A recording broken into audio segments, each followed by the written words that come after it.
Two things. I want to wish all of you a wonderful Purim, and I can't tell you how thrilled I am that you're here today with me. I have to say I love you guys. I honestly feel you're my home away from home.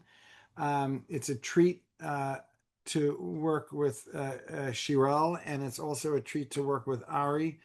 Um, and Ari and I have talked about that. If anyone from the organization is in Florida, I will make sure you get invited to the opening.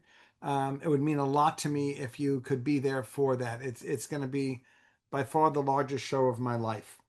Now I'm switching hats to talk about what we're doing today. So you should all know the art world is going through a really difficult time. I mean, really strange and difficult. A lot of the big galleries had the worst year ever last year. But what's interesting is that it has not affected how good the exhibitions are. We have breathtaking shows today. And I told Shirel as we were looking at everything beforehand, I always try and show you a very diverse group of artists. There are two artists we're seeing. I love everyone. There are three artists that to me are very important, and two of whom I was very influenced by as a young artist. One is Saul LeWitt, and the other is Richard Poussin Dart. Saul LeWitt was always famous, but when we're seeing some of his early work before he became very famous, and Richard Poussin Dart is the only one who doesn't have great videos of his work because he died way before people were doing that, but we have a very interesting old video of his work. And then we're going to see Felix Gonzalez Torres, who I remember seeing the first time 20 years ago, and it's very powerful work, and he changed the way people think about what art can be and should be. And I'm excited to show you that, even though it's not a typical exhibition. With that, we have 7 breathtaking shows, and we'll start with William T. Williams, and we're going to see the videos first and then the exhibitions.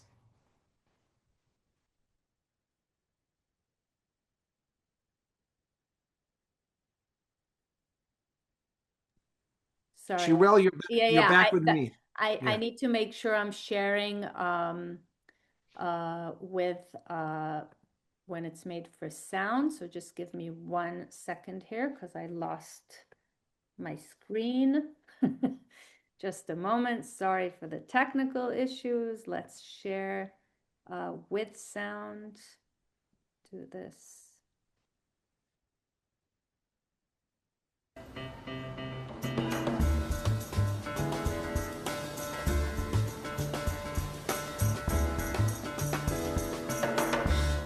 My name is William T. Williams. I'm a painter. I paint out of New York and Connecticut.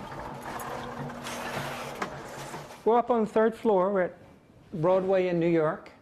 And come with me. We're going to go back to the studio. This is the space that I've worked in for 52 years. I love the proportions of the width to the height. It's a space of, I guess it's a space of dreams. In 1965, I was coming out of art school, and I think at that point it was just an engagement with the medium, trying to figure out what to do, how to do it. The ideas of content and what am I doing, why am I doing it, what does it mean, those are issues that come in the latter part of the 60s. That was the Lindsay era. The city was very tense. It's the height of social political problems in urban America. The city was fairly broken up into ethnic neighborhoods. And then you had the art world and how it reacted to all of those forces. The art world itself was fairly segregated in terms of the participation of people of color, but it was a time of change. There was just enormous energy. So in the late evenings, you could walk in the street, you would bump into any number of artists, or musicians, or writers. For me, it was terrific. I was a young 23-year-old kid and found the loft, and I just wanted to make art.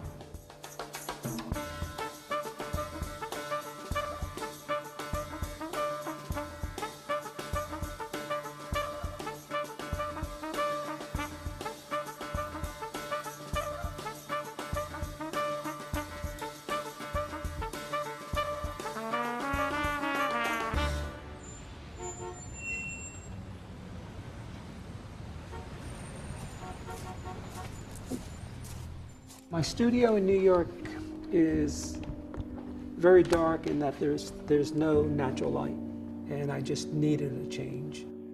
You know, I love the city, and I love the influence the city had on the work when I was there. But I started off. Take a look at how different they are here. Environment very similar to this. So in a sense, I feel like I'm going back home. If you are an abstract painter, you're struggling with two things constantly. And the first struggle is with the idea there's no roadmap in terms of what it should look like and where you're going. So the question becomes, does it have purpose or does it have content? The content has to come out of a commitment on your part that art is important, that art can transform lives, and art is the one thing that allows us to communicate across cultures. This is part of a Blue Line series that I've been doing for about 7.5 years. And it's a continuation of a series called A Diamond in a Box. And this central figure is actually evolves out of the photograph that's over on the wall in the corner of the studio. It's a photograph of my parents, my mother and father. The photograph is there with the idea of responsibility. You know, if I get tired in here, or if I get discouraged, there's this whisper back there, keep going, keep going, keep going. Most of the ladies that lived in the community I lived in made quilts. And a diamond was one of those reoccurring forms that appears. The combination of seeing diamond in a box and diamond in a box over a long period of time allowed me to have a motif that I could go back to. The struggle for me as an artist is always that I have to define how I'm seeing myself. Given the things that I was listening to, what I was reading, the people I was talking to, and certainly the amount of coverage of the social, all of those things are influencing you. It's a question of how you internalize all of those things and how you use them in a work of art. Diversity is where what creativity is about. Nina Simone, Mahalia Jackson, Aretha Franklin, I like all of those experiences. And I wouldn't want to narrow their art down and say you have to sing one way and about one thing. It's that range that allows us to explore the soul of a people and certainly the soul of a nation.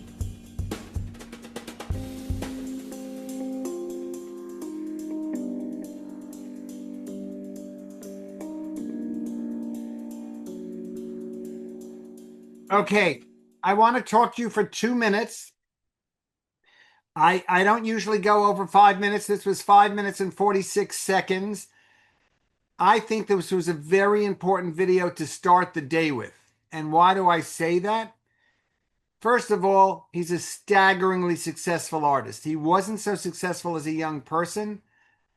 And when he was young, it was much harder being a Black artist. Today, that is not the case. I also think it's fascinating, and I love what he said about really liking his studio in New York. I have friends. I was just with Agnes Dennis 2 days ago, visiting her studio. She's 95. She has a huge studio down on Broadway, a few doors away from him. And when those artists moved there, it was very, very inexpensive. And they didn't get kicked out, and they were able to stay, and it was an easy place to work. There are many great artists who were down there. As he got more successful, he didn't give up the space in New York, but he got a space in Connecticut. And I think when you look at the work, I hope you all saw that. That's why I wanted you to see that video. Shirelle knows that. I pick videos to show you because I'm trying to teach something more than, and show something more than just the exhibition that's up. He did very different work there and in New York. So that's another thing. Another thing is he's not a bitter artist because he's done very well. If he were the same age and had not done well, the conversation would have been different. I also think it was very important that he showed you about his music. And my favorite sentence that he said was, as an abstract artist, you're working on a different conversation. And I love that he showed you the picture of his parents. And he said that is why that image keeps coming there. And then he talked about quilters. And he wanted to do things that related to quilters. So, and you know who did the video. I'll teach you a trick for me. I don't mind telling you because I love having you learn on your own also. When I have 5 videos to pick from, I always look at the Tate shots first. The Tate shots are usually, not always, R21. There are many ways to go. But the Tate shots are usually quite succinct and work for what I want. It might not be what you want when you're doing your own research, but I'm trying to show you that an artist does an exhibition usually of a short period of their work. Now, later today, we're seeing Sol LeWitt, and we're seeing his very early work, and most of that work, most of you have never seen. I don't know how many of you know Sol LeWitt. I'm obsessed with Sol LeWitt, and I didn't know quite a few pieces in the show. So I think it's very important when you look at somebody, and that is why I'm so excited about having my show in Boca. You'll see 50 years of my work. Now we're going to see the show that's at Michael Rosenfeld. It's up until April 4th. It's on for quite a while. Now, are you shocked at how different these works look? They're very interesting, and they make you think of people like a lot of, it could look like Malevich. It also reminds you of Mondrian. And take a look at the way he's leaving the sides open. You see the canvas, but there's a very interesting background space and the foreground space. I showed this to my SVA students, and a lot of them thought it looked like a computer game, like there are lines going on top, going up and around. Very interesting, different than he usually does use of space, where there's a very interesting background that has basically a single color. It's not one color, but not as much. And then on the top, there are many different colors going on. Let's go to the next one. I love this. It almost looks like you're looking out of a window and you see either fish or birds in the background. It's a beautiful, dense, there is space there, but I want to teach, I'm going to tell you something. There's something called opaque painting and translucent painting. The stripes are opaque, and the back paintings, if you saw them in real, are much more translucent, and it almost looks like it's floating. I don't know if you feel it, but I hope you do, that you're looking through a window or through poles. Very different than his other works. I think it's a beautiful installation, and I give the gallery credit because they don't always do this. There's very little work on the walls. It's just a very sparse, beautiful installation. Look at the one, go back one, I'm sorry, it's my fault. Look at that. It almost looks like there's a cityscape in the background, like you're looking down at a park and you have all these things going on top of it. You really feel like you're in space and out of space. Again, I love that green in the background. He's using something called viridian green, which is somewhat translucent in the background. And look at how opaque the front colors look. It really feels like they're, and this, oh, I love that orange one. Thank you. Oh, thank you, Cheryl. You're so nice. I love working with you. Look at the sides there. You see what I mean? It almost feels like you're looking underground, or you're in a boat and it has one of those glass bottoms and you're looking at all these beautiful colors. Do you see? It also looks like you're inside a brain, and it's just floating shapes. If you like biological shapes, it has a lot of that. And look at those tenderlings, those lines that come in. And he's using a very rich surface. I think it's using modeling paste or something to make the surfaces richer. And look at how different that blue one looks. Yeah, and look, wow, look at that one. Now you see, it looks encrusted. Such beautiful work. Now, also look at the sides. On the right side, you can see that he turned the painting right there. He's turning the painting, and those are drip lines from when he paints it in different directions. He moves the canvases around so you see it. And now you're going to go to that beautiful piece again, and now you're going to go to the wall that has the paper pieces. Now we're going to go down to the individual pieces. selected work. So they're all acrylic. I don't know why that's not popping up. I saw, oh, there it is. That, I have to say, is my favorite painting in the show. I just love it. And that's quite beautiful too. That one again is very nice. But you understand what I mean about the foreground images look so different. And how does he do the lines? I'm sure he uses tape. You wouldn't get such a straight line without having tape. Very beautiful. Again, that is, look at that background. He's using something called, he's using a background color of red oxide, and then he puts something like alizarin crimson over it, which is a very translucent color. And that, again, so beautiful. Do you see how different each, it's one body of work, but they all look very different. But the main thing is that there's a foreground, which is totally opaque, and it almost looks like it's made out of ceramics. And then you see the painting in the background. And these are all brand new works. Now you're going to get that one also. Look at that crackling. You can do that by putting very thick paint on there, and that's how you get those beautiful lines. Look at that pink color on the side there too. They're beautiful. I don't mind if it's not your taste, and I like you just as much if you don't like it, but I do think he's a really impressive artist. Now, there are paper pieces in the show. You just saw one picture of it. But they decided not to show them. And one of the reasons they might not have shown them is because they're by far less expensive. And I think they wanted to show you the big pieces. But if you look on that, you see that wall over there, they're all framed. I like them, but not as much, to be honest. I mean, I think they're interesting, but I think his paintings are what touches me in a deep way. Anyone have any question on this before we go to the next? I'm watching my time. I know that. All right. Now we're going to the next person. And also let me know if you liked him. I'm always curious to hear what you like and don't like. This is the right size time. This is 3 minutes and 40 seconds. That's really what I usually like showing you.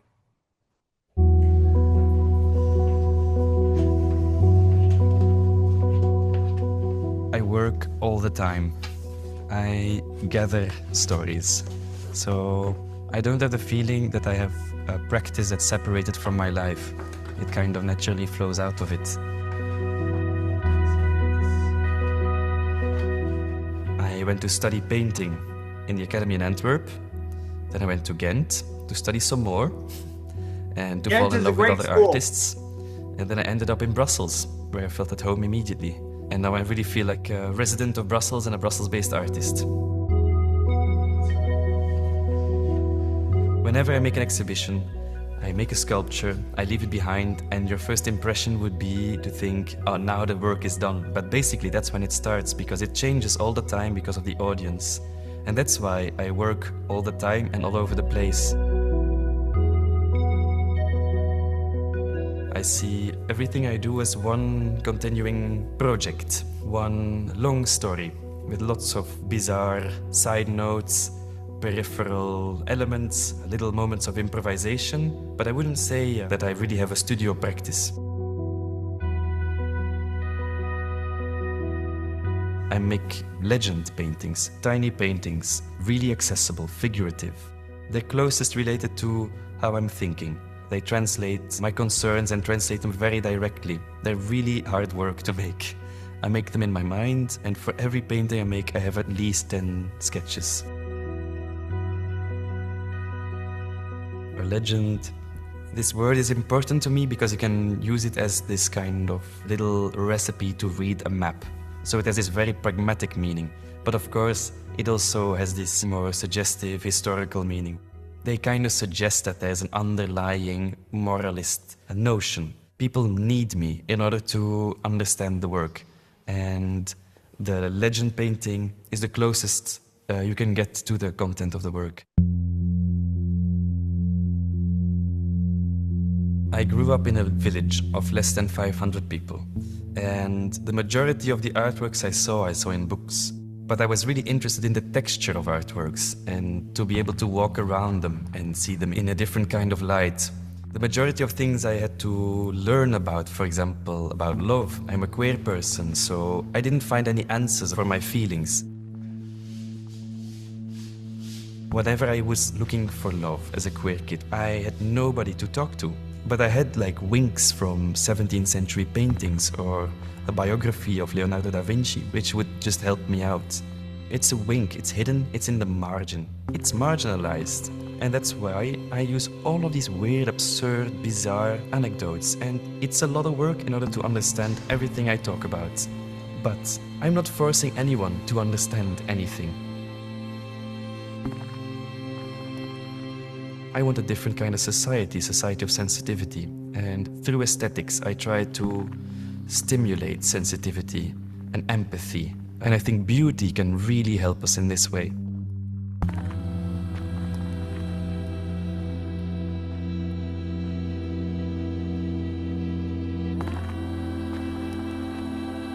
So now you understand, I hope you understand why I put these two artists after each other. Very different way of thinking of what art making is. Today's, if you'd say to me, I always have some reason for teaching the way I teach or picking the shows I do. There are hundreds of shows to pick from. And because we're on Zoom, I don't have to always do Chelsea. This week I wanted Chelsea. But what I wanted more than anything is to let you see first of all, every artist I'm showing you today is really smart.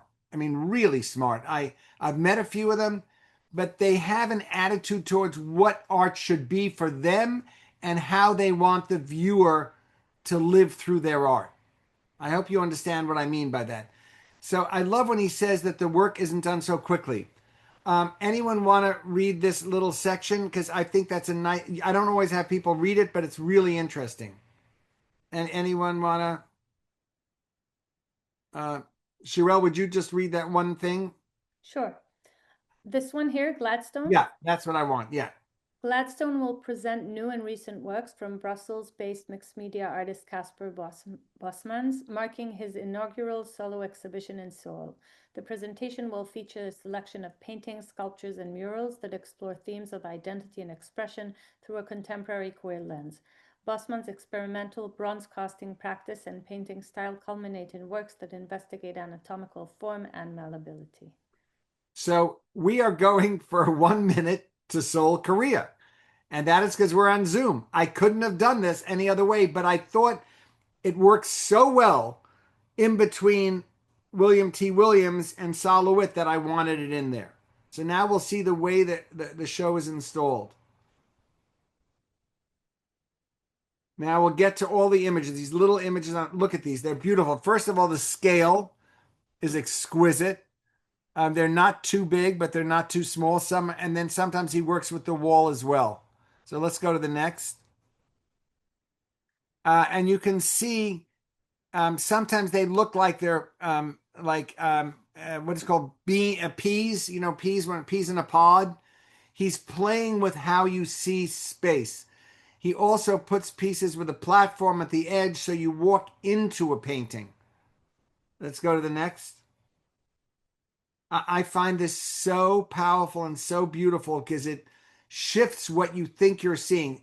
The painting itself is quite beautiful, but the way the paint on the wall goes adds a whole other dimension. Now, if you go to the Met regularly, which I do, and if you look Impressionist paintings, they paint the walls a different color, so it makes the paintings look very different. And they're doing that for this show. I just love the way this looks. He's creating a space inside a space. And if you'd say to me, what is he looking at for space-wise? You remember we talked about William T. Williams as having a foreground, middle ground. He's creating a fictitious space. This is not just, you know, one in front of another. It's inside of an inside of an inside. And they're I love this piece here too. As he said, he's a realist painter, but he really wants to add other things to it. It almost looks like there's a flag behind this image. And you see the way he paints on the walls, and then has his paintings on top of that. Now, you'll ask me what happens when the show is over. The paintings on the wall disappear, but he sometimes, like Solowit, he can have it redone in your home.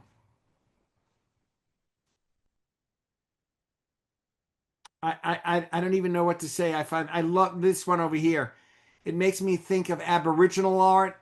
It makes me think of the fact that he's telling you secrets that you don't necessarily know. You see inside the person, it almost looks like a road going into there. And you also see on the side of the body, there are these little symbols, very much the way you'd see on a computer, that you could press on something, it'll show you something else. A very powerful artist. I'm very excited to show you the work. Very much about the human body, and he talks very openly about what does it feel like to come from such a small town, and he was queer even as a child, and he said he learned everything from looking at books and learning how to talk to people and think about people from artists in history, because there was no one in his town that was similar to him. And that's that installation. I think we have, is there anything else below that? I don't remember. No. So I think you're going to remember this artist. I think he's oh, there they are. That's what I wanted you to see. Look at this. So this is acrylic and silver point on oak. And look at the way he paints. It's just so beautiful. And yes, some people have asked me, do you think he's looking at certain modernist paintings? If you look at the American artist Arthur Dove, I don't know if he was looking at him, but if you look at Kandinsky, he's got a beautiful sense of paint. And I think it's very romantic painting. It almost looks like there's a landscape in the background with water and sky. And then I find, and you see that they're basically pea pods. I don't know about any of you, but when I was a kid, I used to love, in the summers, my mother would buy a bag of peas and you'd have to open it up and eat all the pods inside. I think it's very much about being part of something larger. And I think his imagination is beautiful. It has an allusion to surrealism in there. I also love the way the framing device is. And look at what this is. This is hand patina waxed bronze. That is, I just love that so much. Sherelle, can you get that even closer? I'd love them to see the surface of that, going back to the bronze, the one right before that. It's that one, yeah. Look at that surface. It's such a beautifully articulate. Oh, thank you. That's what I wanted them to see. I've always been obsessed with his work. So you see in the black, it's not a pure black, and that's what I wanted you to see.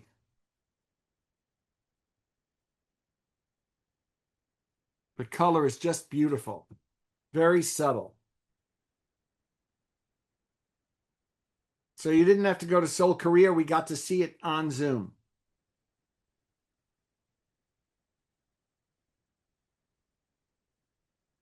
We can go to the next one.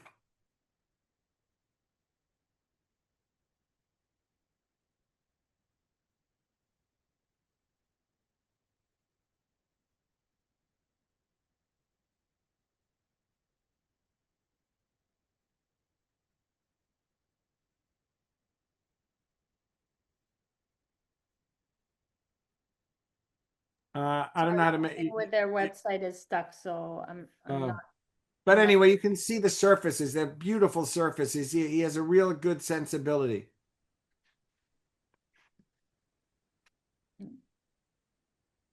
I don't know what's going on. I can't move through.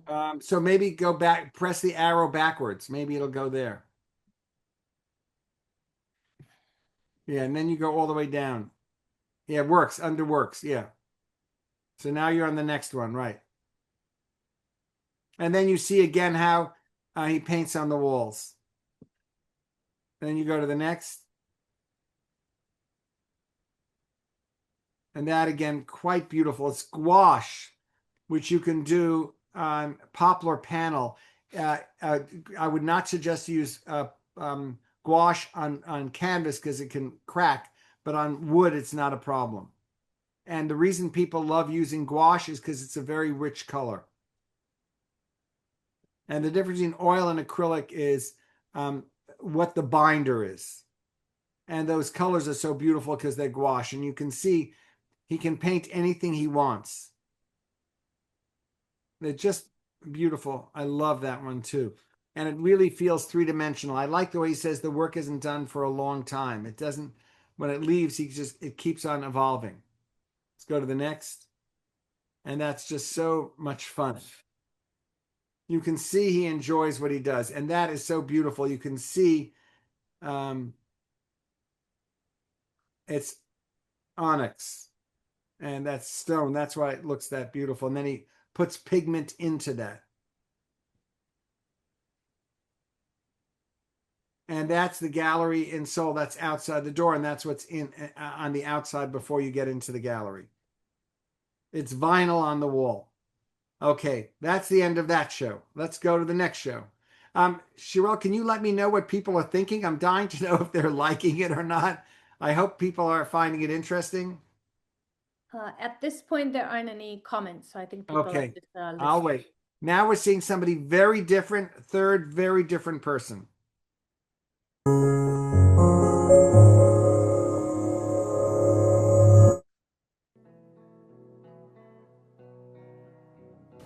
I'm Jeremy Zeman. I'm an artist and was a longtime assistant, fabricator and collaborator with Saul LeWitt. We're in his studio here in Chester, Connecticut. Mostly I would meet with him in the studio and talk about a project that he wanted me to work on for him or something that we were working on. Saul often presented projects to me that were, I felt they were very clear to understand, but there was also a lot of interpretation for me in the process of fabrication that was left for me to do on my own. He liked the way I fabricated things, and I synced up well with what his vision was for work. So I wasn't really taking, wasn't stretching the work in any way. I don't think I was trying to modify, but I was really trying to exact it a certain way.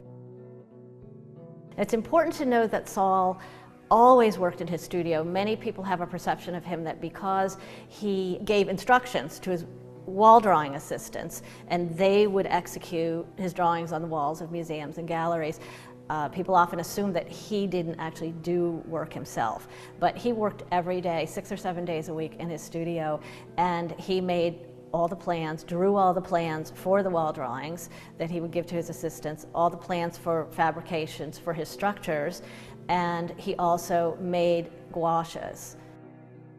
Saul produced what has been called conceptual and minimalist art, which was taking very, very basic elements of art such as the line, a horizontal line, a vertical line, and diagonal right, diagonal left lines, and making drawings that played out all the combinations. He used geometric figures in his work. They were sort of the basics of geometry, but also the basics of painting and drawing.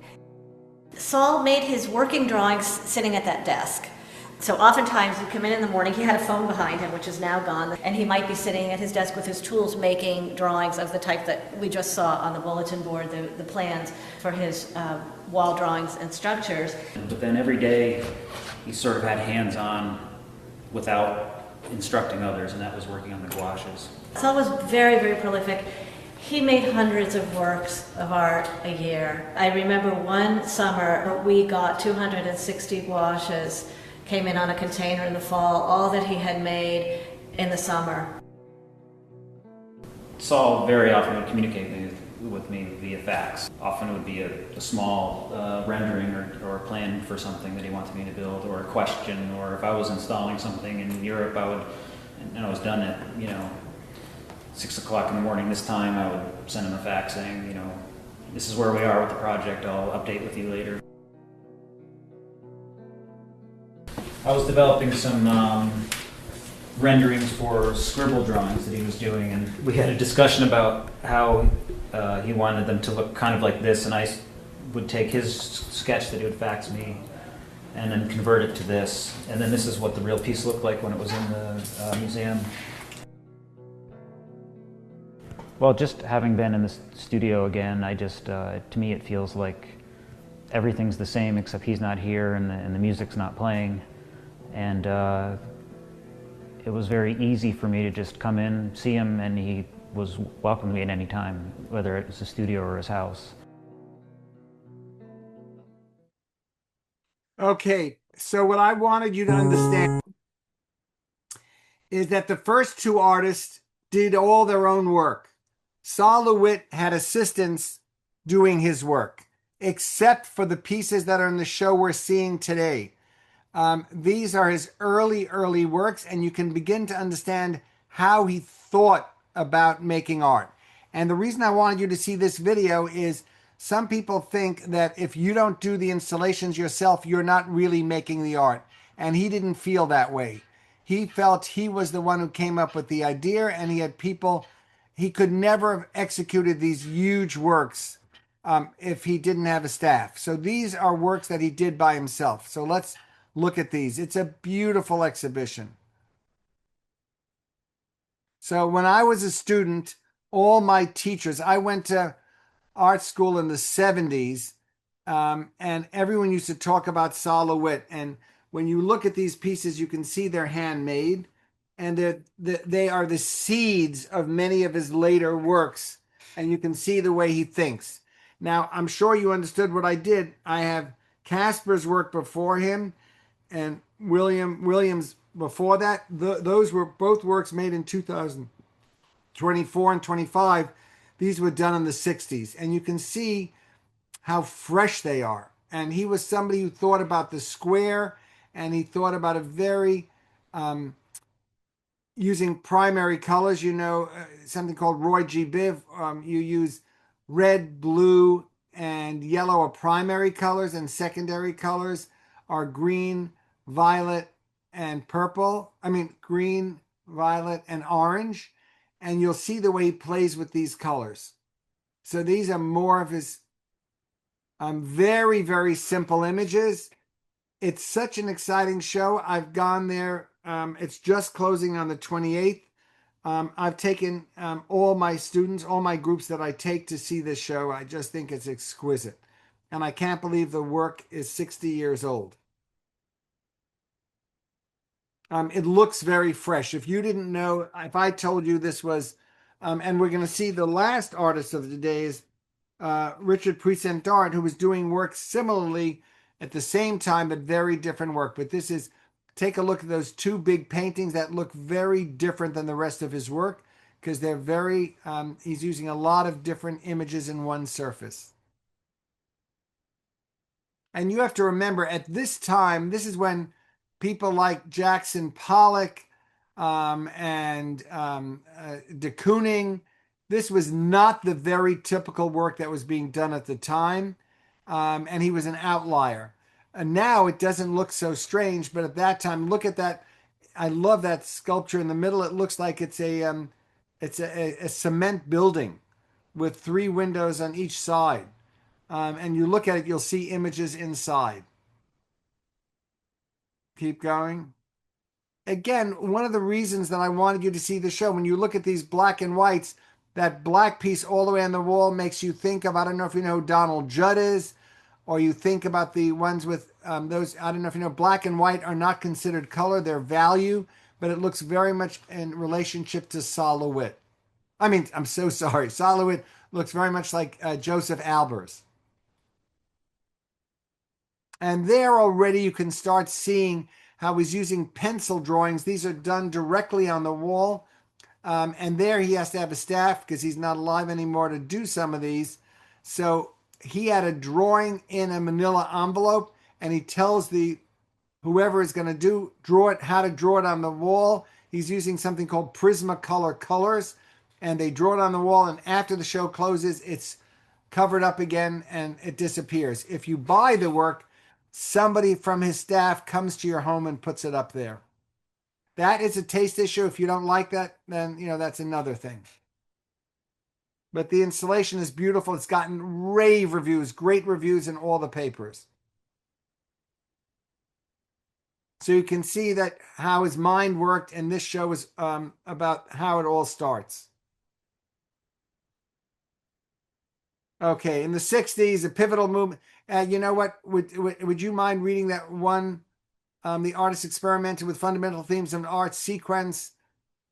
Would you mind reading those two pieces? It's really interesting. The number of works in the exhibition depict human figures in motion. Would you mind reading that? Sure. The first two paragraphs. Yeah, yeah. The early 1960s was a pivotal moment for Sol LeWitt. As the artist experimented with the foundational themes of his art, sequence, seriality, and the union of word and image, and three-dimensionality. Opening on January 15th, Sol LeWitt works from the 1960s will trace the development of these guiding principles, paying special attention to the transition from figuration on a flat painted plane to seriality in three-dimensional structures and wall drawings.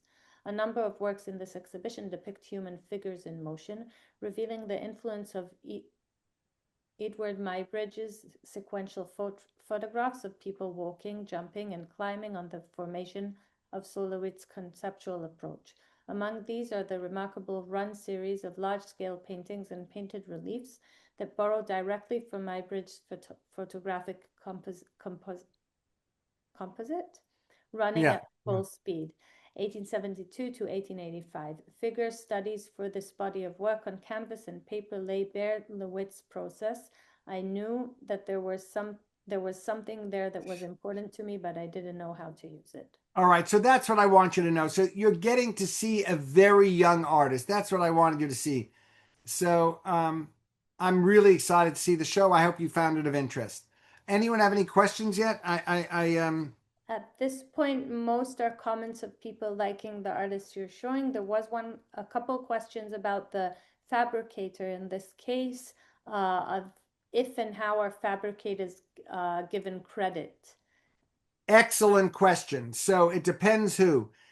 Sol LeWitt, I would be approached. He took a lot of students from SVA, and I had quite a few students who took off to do his big piece at Mass MoCA. He would write a list of all the people that worked on it. Many artists give credit to the people that do the installations.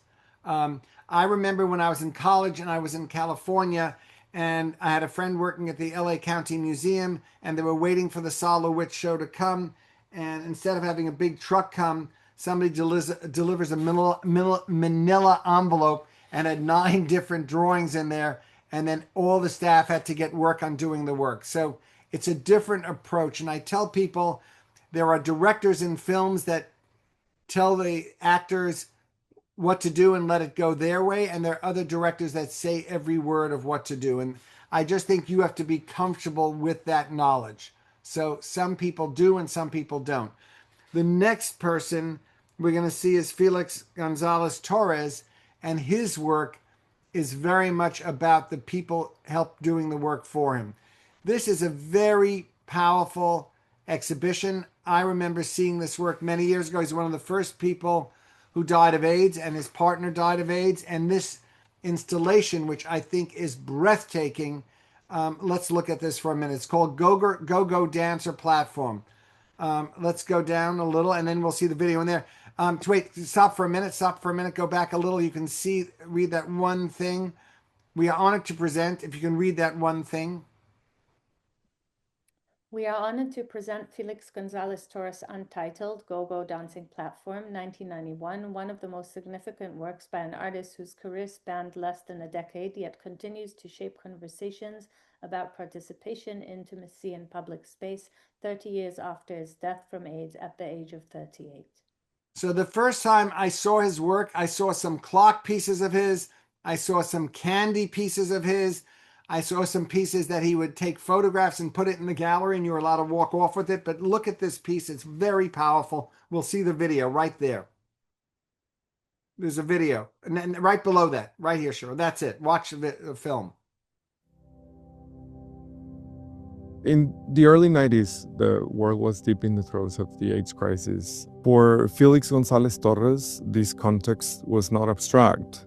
His own partner, Ross Laycock, was experiencing age-related complications, which ultimately took his life. And that loss, slow, anticipated, and public, I think permeates every aspect of Felix's work from that period.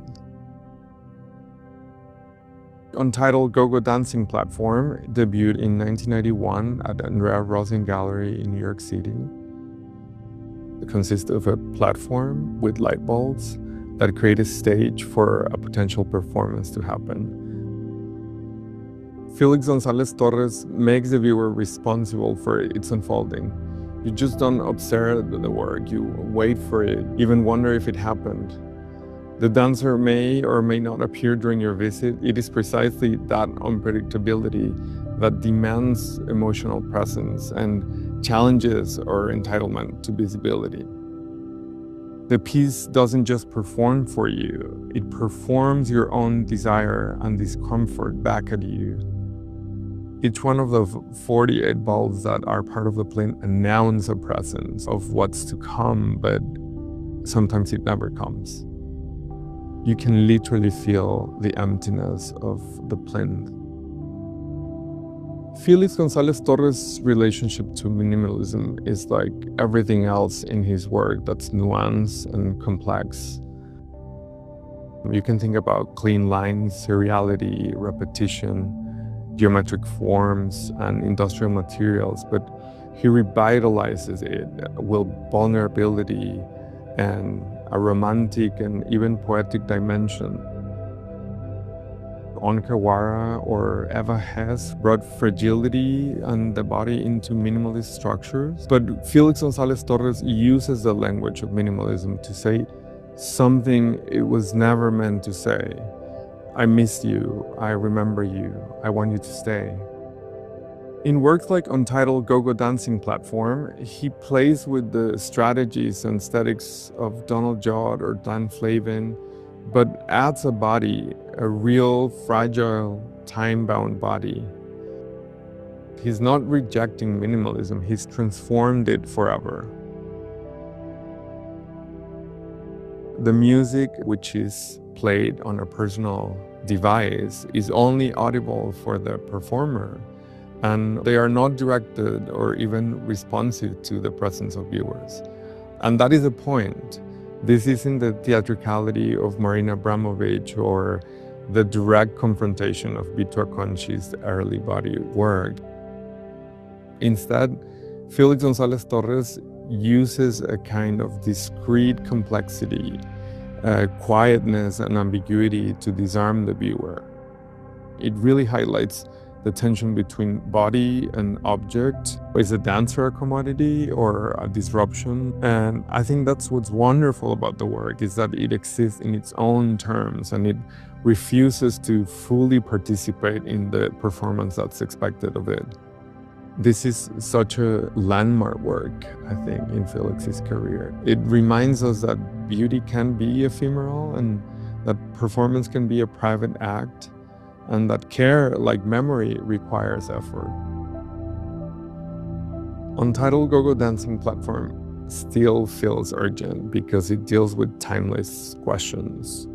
Who gets to be seen, who's allowed to perform, and for whom? What do we do with our desire, or attention, or waiting?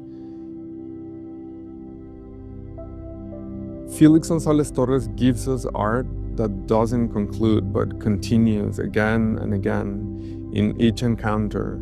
And he leaves space for us not just to look, but to feel and to remember. So I am very proud to show you this because I think he's such an important artist. And I asked Sherelle to show you some of other pieces of his so you understand it. So one of his most famous pieces, you see those candies in the corner of a room. The candy is in there and he wants you to look at the art, but then you can take the candy and walk home. So it's about desire and what that means. He's done other works where he puts two clocks, that he buys the clocks at the same time and he waits until one of the clocks, the time changes. It's about what time means. And if you put in a battery, and how long does the battery last? And what does that mean? one of his other very famous pieces. Keep going down a little more, Sherelle. We'll see some other pieces. Keep going down. You'll see, look, that's the one I want you to see. He has pictures on the ground. You see that all the way on the bottom. And you go in there and he takes pictures of the sky. And you're allowed to walk away and take them. He wants you to be part of it. The other one, he has lights coming down from the ceiling. And what makes a wall and what makes space. So the work is constantly being about interactive. I remember the first time I saw it, I didn't understand it as well. And as I get older, I understand that he wants to make you interact with the work. When you see Candies, that's at the Serpentine Gallery. It's all the way in the middle of the space. And very often he has it on the side of the space. And it's always about having you interact with the work. And the reason I wanted you to see the act of somebody taking something is what he wants. Again, if you don't like it, we're still friends, but I just wanted you to know as I get older, I respect him more and more. And I understand some of the beautiful pieces he does on the wall. They're huge pictures of birds flying. So it's all about you being in the space and seeing what's happening. But the go-go dancer one is one of the most important ones. And he has ones with beds there. That was done at MoMA. It's about interacting, about images that let you feel the photograph of a bed and what takes place in a bed and how big it is, and you projecting your old images of who's in the bed. Are you in the bed with somebody you care about, or are you watching somebody else? All right, let's go to the next one. Now you got some really beautiful painting, and I'm excited to show you some that I thought you would love. Do we have the video for that? There it is. There it is. He's going to come. Yeah, there it is. It's 2 minutes. 时间的进程是一个螺旋。画画的时候，那些灵光一现的瞬间特别奇妙，就像钻进了时间的虫洞，在那个洞里，过去和未来同时都能被看见。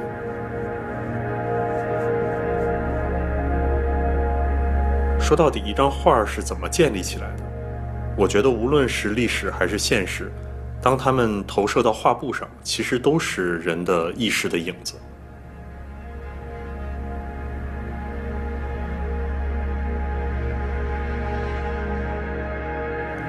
这次展览叫枯荣剧场，这些画有的在直接描绘死亡，有的在想象世界的衰败和繁荣。说到底，都是对时间本身的一种感受。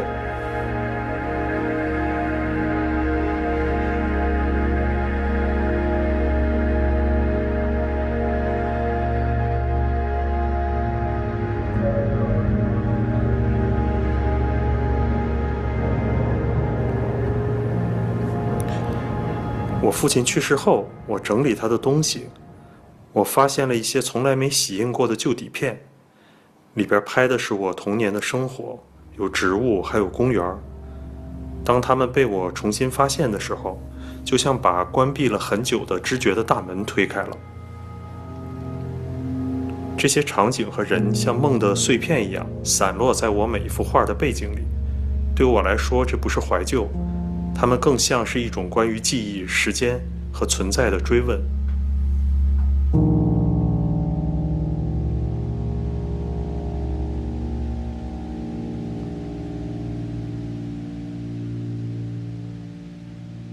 So when I first saw this work, it made me think immediately of Chagall. And I really like the way he uses space. I also love the colors he's using. And I wanted to show you now the next three paintings. Present Art is the last one that's most about paintings. But here you can see the images. We'll go right below, right there, right there. That's what I want to see. These are all new works. These are oil on linen. They're very romantic. And by the way, he's an artist who does all his own work as well. And I wanted you to see that there's not one right way of making art. And these are, you see his palette, It's oil on linen, which is very traditional. We've seen a lot of acrylic, but these are oil on linen. And also they have beautiful frames on them.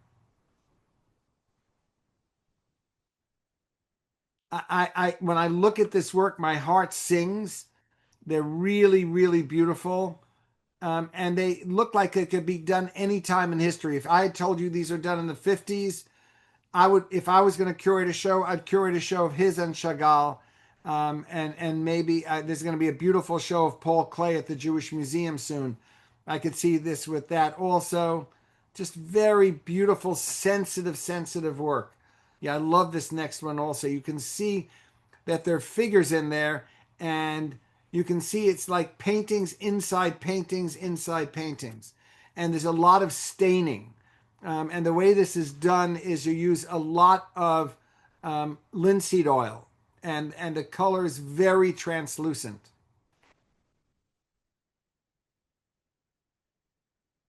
That next one is so beautiful. Again, I don't know if any of you know who, it also reminds me of Milton Avery. It has this real feel of romance. And again, some of the paint is thick, but most of it's very thin, and it's done through glazing. It's a really beautiful show. I hope you're going to see the arch. I'm taking you through the paintings.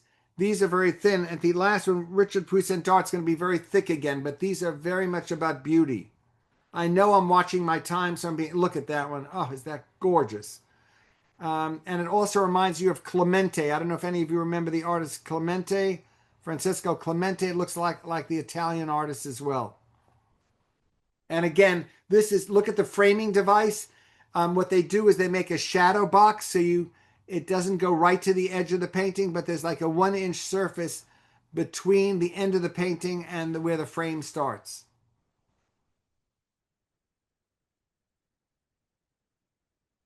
And then we'll get to the next one quickly because I'm getting nervous about time, but you'll see how big they are because you'll see the installation shots.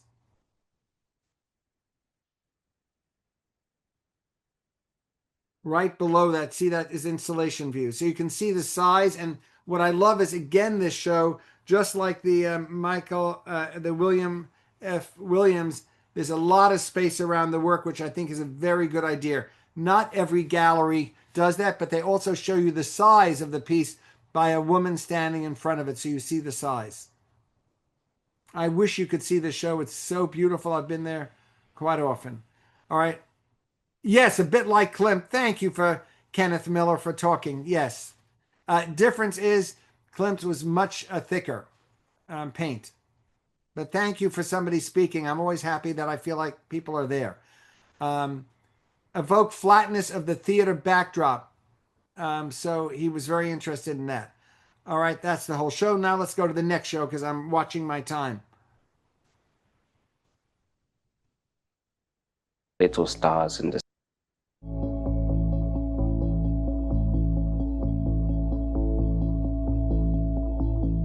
How to Say Sorry in 1,000 Lights. Yes, I thought it was, it's a romantic title. I wanted a title that seemed like it was timeless. It corresponds with the paintings in a way. They are dreamy, they are landscapes, they are, things from the mind, and so everything's all a little bit mixed up, but mixed up in a very good way. What comes first in your mind?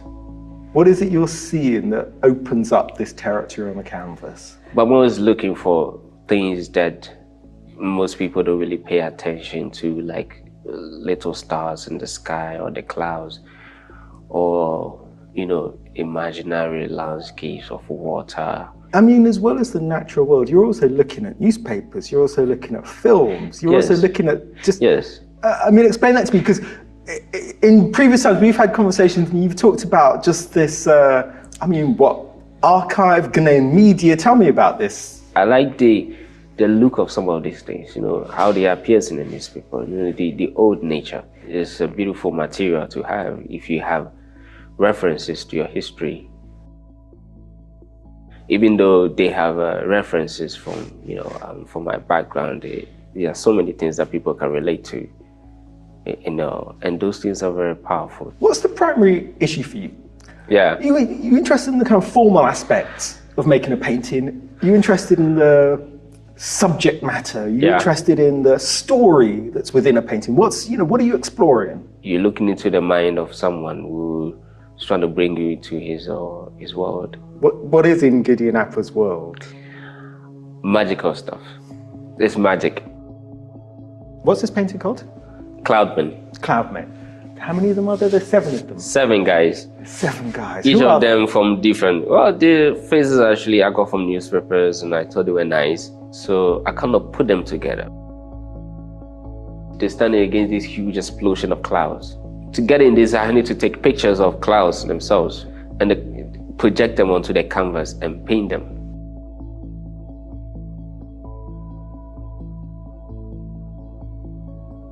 Can you talk about your painting technique? There's quite a lot of paint in here. The first thing that was done was the clouds. It's a very tricky part because you need to get it to the point where it looks realistic.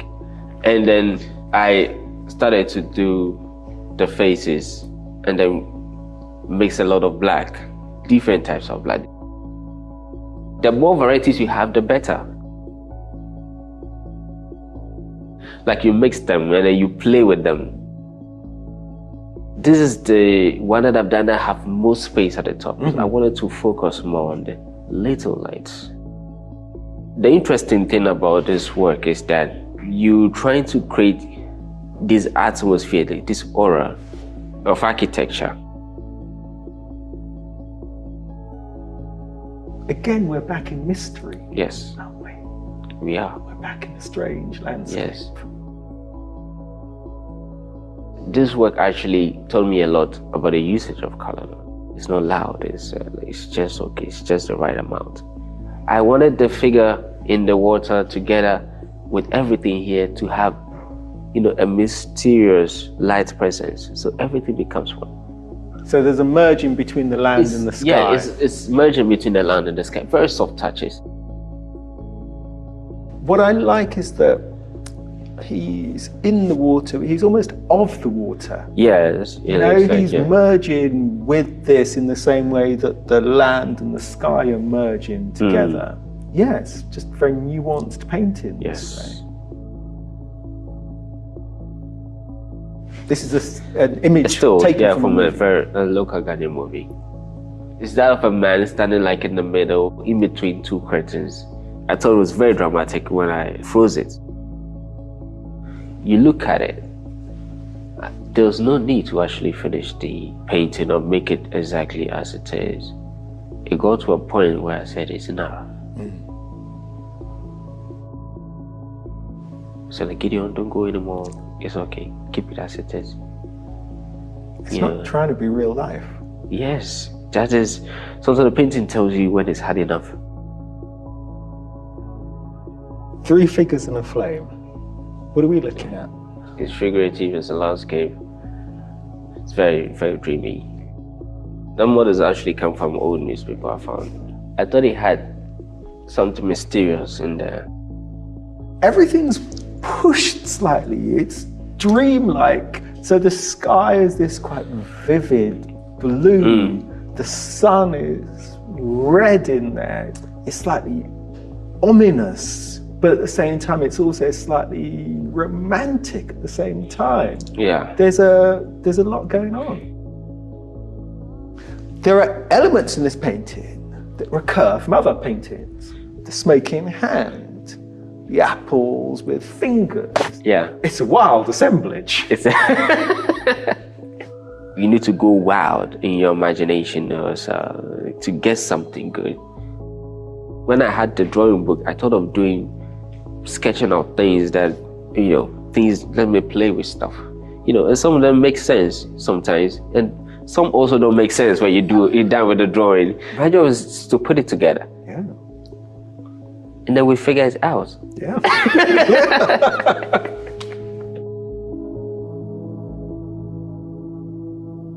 So, by the way, Sherelle, how many minutes do I still have? Am I over my time, or do I have 15 more minutes? I can't hear you. You have 5 more minutes. All right, so I love this show also. He's a very young artist, and it's very romantic. It reminds me of Peter Doig. I think he has a real interesting way of thinking about what art is. Then let's quickly look at that, and then I want to end with Richard Poussin art. I hope you all enjoyed it. There are very few. I didn't hear a lot of questions, so let's look at it quickly. You'll see the scale. Just press each way. They're beautifully painted. A lot of it's from memories. A lot is from newspapers. And you can see the size of the person in there. They painted the walls different colors. So they put in a black so the colors would jump out at you more. It's a beautifully installed exhibition. Really, he's a very young artist. He's the youngest artist that we're seeing today. You can see it says here, just a really beautiful, beautiful show. It's closing in 2 days. This is Richard Poussin art. We're not going to see the whole thing. It's 12 minutes. We're going to see 2 minutes of it. Then I'll show you the show.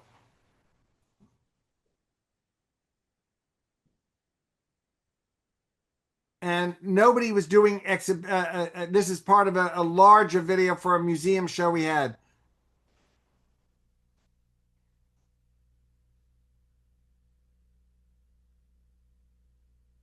One gets into painting and one does things. It's not something you sit down and analyze and think about, you know.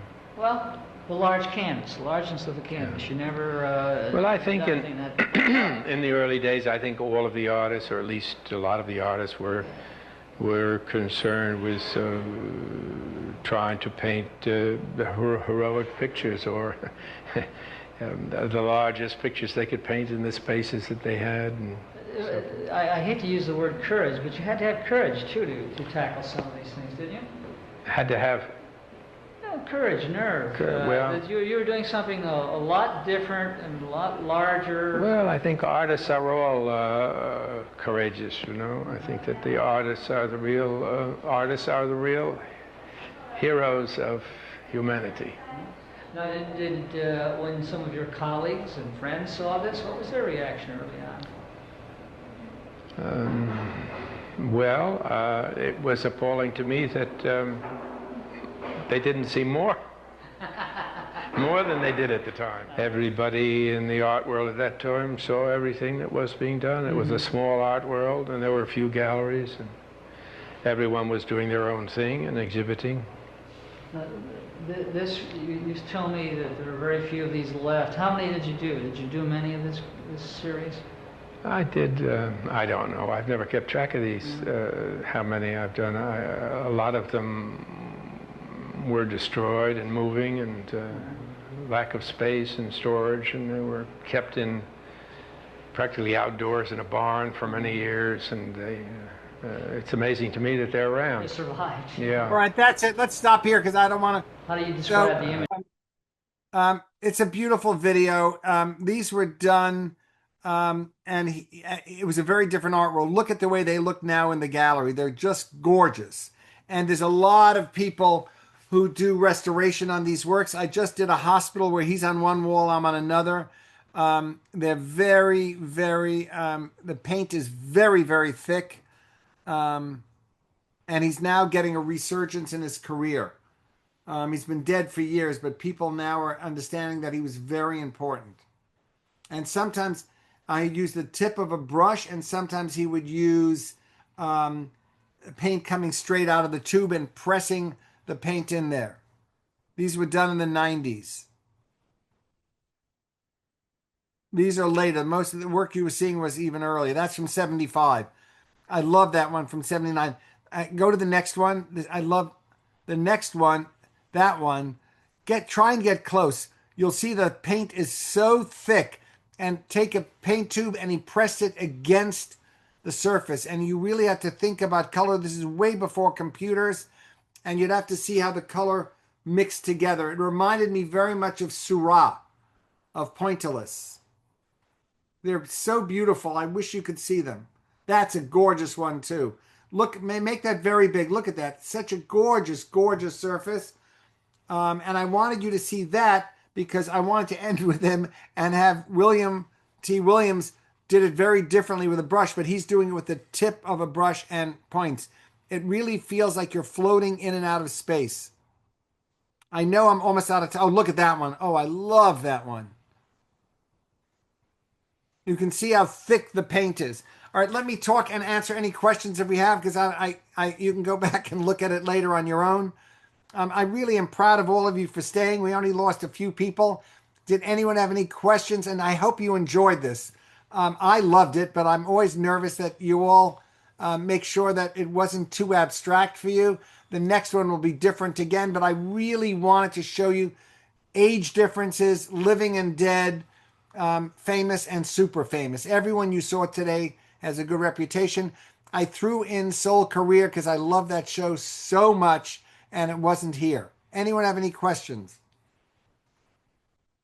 First of all, I'll say that the chat is open to everyone now. Mostly there were comments, different people like different artists, and they were kind of spread evenly between the various artists that you showed. So Oh, that makes me happy.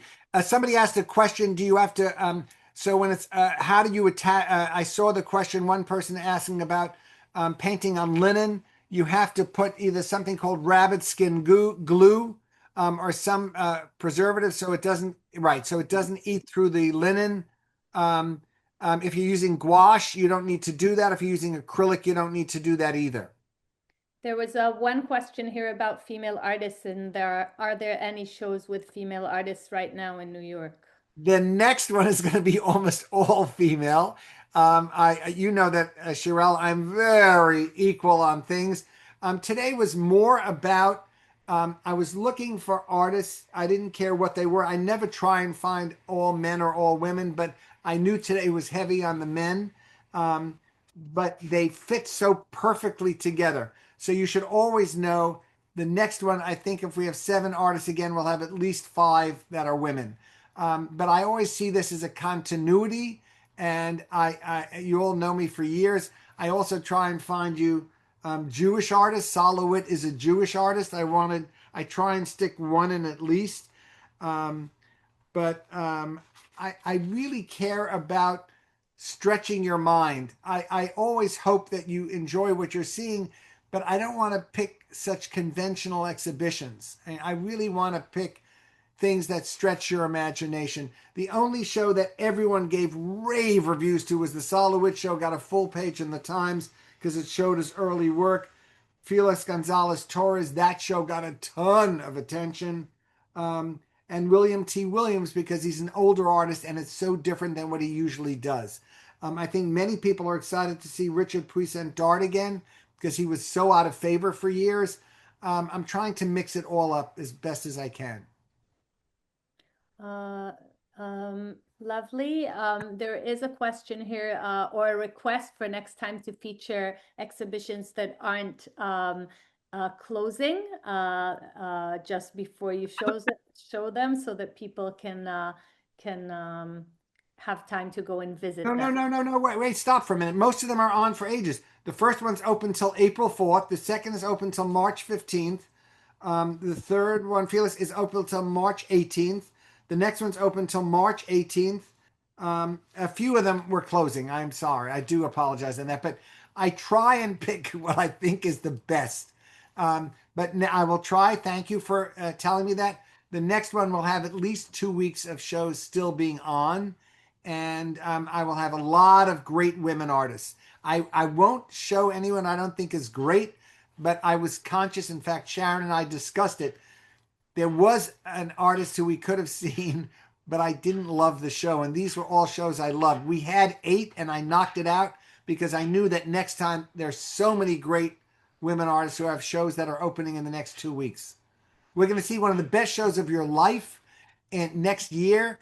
It's this show that finally, I don't know if you read the review in the Times, there's a show opening at the Met in October. It is Jackson. You saw that, Jane? Wasn't that fun?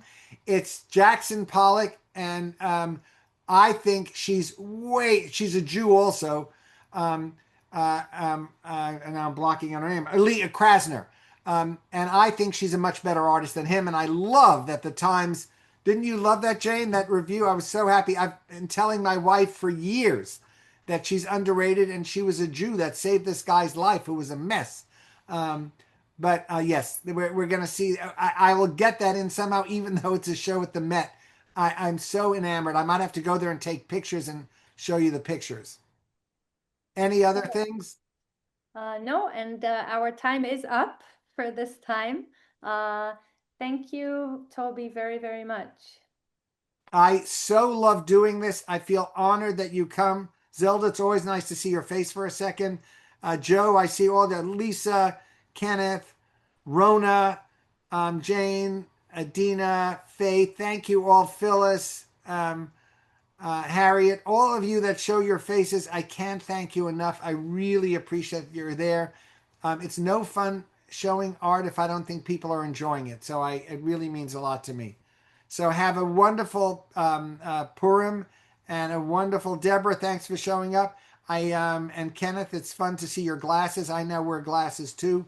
I like all the people that I have to put on glasses to see your faces. But Shirel, have a wonderful Purim. I just got asked by Moment Magazine to put an image of mine into a new, they're doing something on the Haggadah. So I put a new